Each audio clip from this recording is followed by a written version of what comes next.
dua di sini. Saya tidak akan simpan apa-apa.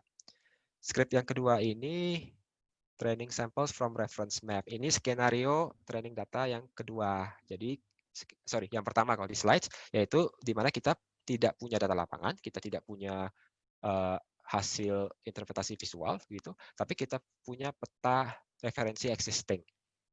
Peta referensi existing. Ini bisa dalam bentuk, misalnya kita ingin membuat peta untuk tahun 2020, tapi kita sudah punya peta sebelumnya tahun 2018.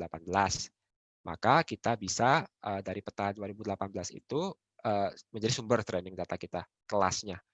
Kita bisa punya citra-citra yang tahun 2018, Landsat Sentinel 2018, kita gunakan bersama dengan sampel yang diambil dari peta existing tahun 2018 tersebut, kita buat sebuah model menggunakan data tahun 2018, kemudian kita bisa dapatkan input citra satelit untuk yang tahunnya ingin dipetakan tahun 2020, dan karena citranya konsisten temporally untuk Landsat Sentinel adalah citra yang time series-nya konsisten, jadi kita bisa aplikasikan, kita bisa transfer model yang di train 2018 itu ke input citra tahun-tahun yang lainnya.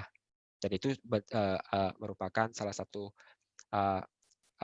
manfaat besar kita punya Landsat yang bisa kembali setiap tahun, bisa dibuat peta sampai ke 1980-an untuk melihat perubahan selama 30 tahun terakhir, begitu. Ya, itu diimplementasikan di sini. Jadi kita lihat yang terjadi di script ini. Saya membuat Sentinel, saya akan run dulu. Nah, untuk contoh yang ini, karena saya tidak menemukan peta referensi untuk di Indonesia gitu ya, yang tersedia di aset, maka saya mengambil contoh untuk yang ada peta referensi di sini di US. Di US, di mana kita melihat peta referensi untuk crop, untuk beda-beda jenis tanaman pertanian. Saya akan zoom ke satu lokasi. Jadi ini adalah peta referensi existing. Satu warna untuk satu spesies jenis tanaman pertanian yang berbeda-beda. Nah, kita bisa lihat di sini kita menggunakan citra Sentinel-2 yang kita ambil untuk tahun 2016. Kemudian kita filter dulu, filter metadata. Kalau Bapak Ibu ingat, filter time, filter space, filter metadata. Metadata di mana untuk Sentinel-2 itu punya metadata yang dinamakan ini, cloudy pixel percentage. Jadi kita ambil dulu, kita pilih terlebih dahulu scene yang persentase awan keseluruhan scene-nya itu less than, kurang dari 20%. Kemudian ada dot map. Ingat, dot map berarti operasi ke setiap elemen, berarti operasi ke setiap image. Operasi apa? Menghilangkan awan di citra Sentinel-2. Fungsinya ada tertera di atas ini. Ingat, dot map fungsi. Fungsi kita map ke collection. Ya, jadi kemudian setelah itu saya akan pilih beberapa bands saja di image collection ini untuk yang ada diawali dengan huruf B. Artinya saya ngambil band yang band 1, 2, 3, band yang tidak termasuk seperti band lain yang bukan katakanlah pengukuran radiometric measurements begitu. Setelah saya punya image collection yang sudah dimasking awannya, saya bisa membuat komposit menggunakan di sini median. Tentunya ada banyak kriteria lain yang bisa digunakan untuk membuat komposit. Untuk melakukan ini apa? Reducer. Kita melakukan proses reducer. Ya, komposit itu kemudian saya tampilkan di layar peta dengan nama komposit. Di sini saya bisa tampilkan. Ya, itu adalah komposit Sentinel-2 yang kita buat. Kemudian setelah saya punya input citra saya, covariance saya, klasifikasi terbimbing, saya perlu labelnya, saya perlu kelasnya. Nah, di sini kelasnya tadi saya sampaikan diambil dari peta referensi existing. Sebuah produk yang dinamakan CDL. Ini diimport di atas ini kalau Bapak Ibu ingin mencari. Jadi telah diimport di atas ini dengan nama CDL. USDA Cropland Data Layers. Mungkin tidak penting spesifiknya produk ini apa, tapi yang penting di sini Bapak Ibu bisa lihat line yang ini. Kita membuat sampel. Tadi juga ditanyakan sampelnya bisa dibuat secara stratified tidak. Jawabannya bisa menggunakan method .stratifiedSample. Saya juga jelaskan tadi. Jadi kita punya image .stratifiedSample. Nah, image ini, ingat kita ingin membuat training data, kita ingin feature collection. Feature collection yang isinya ada covariates-nya, citranya, tapi juga ada, ataupun predictors-nya, tapi juga ada kelasnya, labelnya. Labelnya itu ada di sini, di image yang ini, CDL 2016. Ini yang peta referensi existing. Jadi image ini kita tambahkan, kita gabungkan menggunakan .add bands. Jadi dia akan menjadi satu image dengan beberapa bands. Saya tambahkan dengan composite. Composite ini apa tadi? Citra satelit Sentinel-2. Jadi covariates-nya, predictors-nya. Jadi kelasnya ditambah dengan predictors-nya. Mungkin saya akan tunjukkan isinya seperti apa. Saya akan print dua ini untuk supaya terbayang oleh Bapak Ibu sekalian. Saya buat seperti ini. Saya rasa bisa saya lakukan seperti itu. Saya akan print. Nah, kita bisa lihat bahwa bands dari objek itu adalah yang pertama di sini. Itu adalah yang layernya bernama cropland. Itu ada di produk CDL 2016 ini. Jadi peta referensi existing yang setiap pixel itu nilainya merepresentasikan satu kelas, satu jenis spesies tanaman crop, tanaman pertanian gitu. Kemudian kalau dilakukan add bands, berarti sisanya ini adalah berasal dari bands composite, yaitu citra Sentinel-2 yang telah dibuat median composite tadi. Gitu. Urutannya tidak penting, apakah cropland dulu ataupun covariates dulu, karena nanti ada di sini argumen kita perlu beritahu bahwa band yang merupakan kelas itu namanya apa. Di sini adalah cropland. Gitu. Argumen lainnya ada jumlah titik, karena stratified berarti jumlah titik per kelas, berarti 500 per setiap kelas. Gitu. Dan kita ambil dalam region geometry.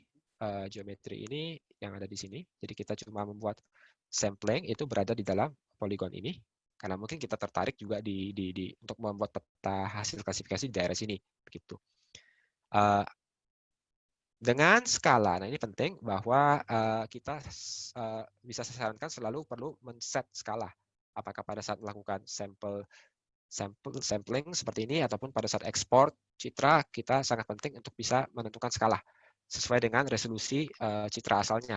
Nah, karena di sini kita menggunakan Sentinel-2, di sini digunakan resolusi 10 meter.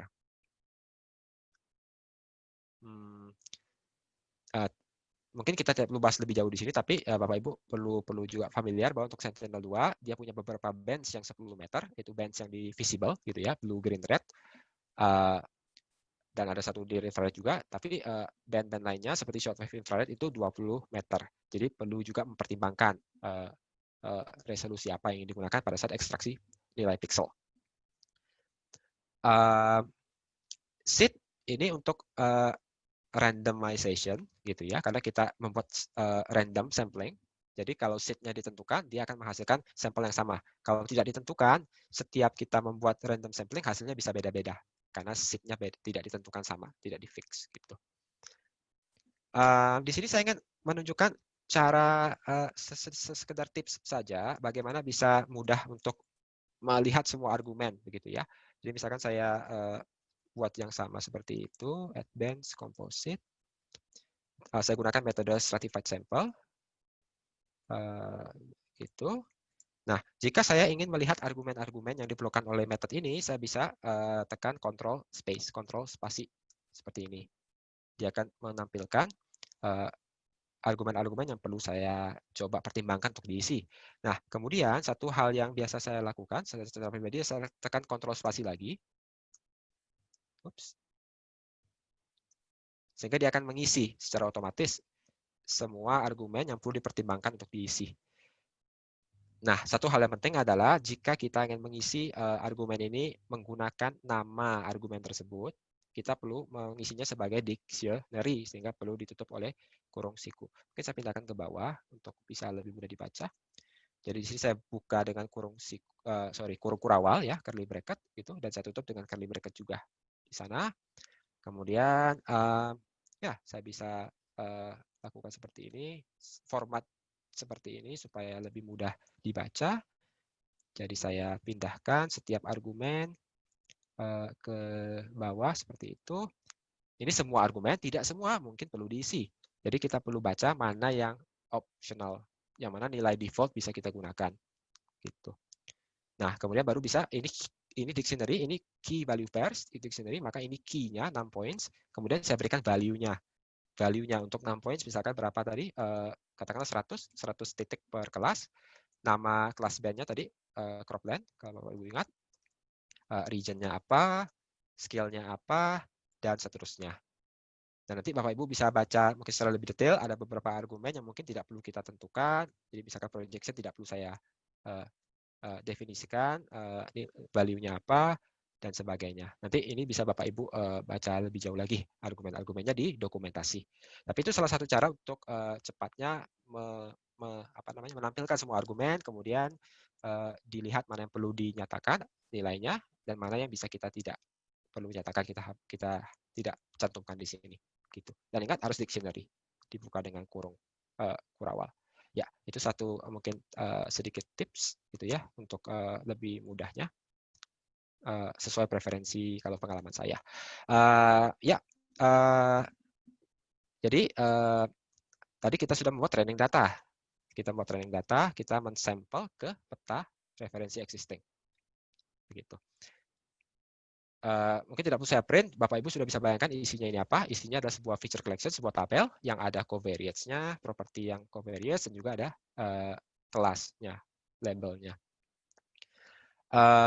Oke, sudah punya training data, jadi saya sudah bisa bangun classifier saya sama seperti tadi.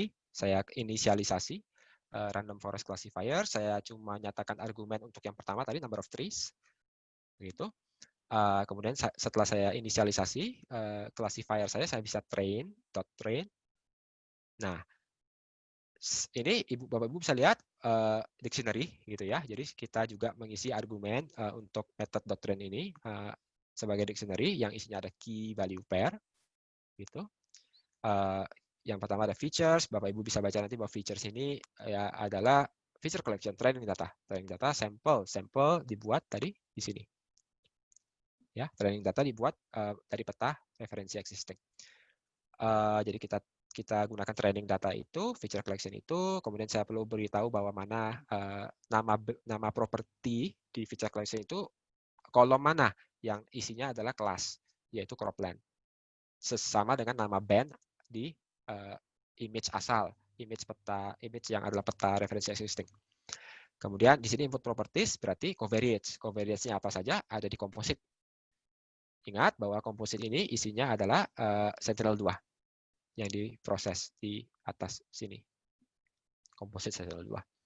Gitu. Jadi harus selalu saya rasa satu saran adalah untuk coba disimpan di memori gitu ya saat mengerjakan itu, objek itu bentuknya apa, isinya apa, asalnya dari mana, nama-nama bands. Nah, seperti hal-hal seperti itu lama-lama bisa dibiasakan untuk simpan di RAM gitu ya. Baik, setelah saya train model klasifikasi ini, maka saya bisa aplikasikan ke di sini, saya aplikasikan ke citra asalnya komposit tadi. Jadi seluruh komposit itu akan saya run model klasifikasi yang sudah di train tadi supaya jadi wall to wall gitu ya. Setiap pixel akan diprediksi kelasnya apa. Hasilnya itu saya tampilkan di peta dengan nama di sini classified. Nah, jadi saya bisa lihat di sini asalnya saya punya ini peta referensi existing, kemudian saya run klasifikasi ke seluruh komposit asal. Jadi mungkin kompositnya saya tampilkan dulu. Komposit Sentinel-2 gitu ya, dia akan muncul di layar di belakang ini. Dan kemudian setiap pixel di komposit itu kita telah run klasifikasi.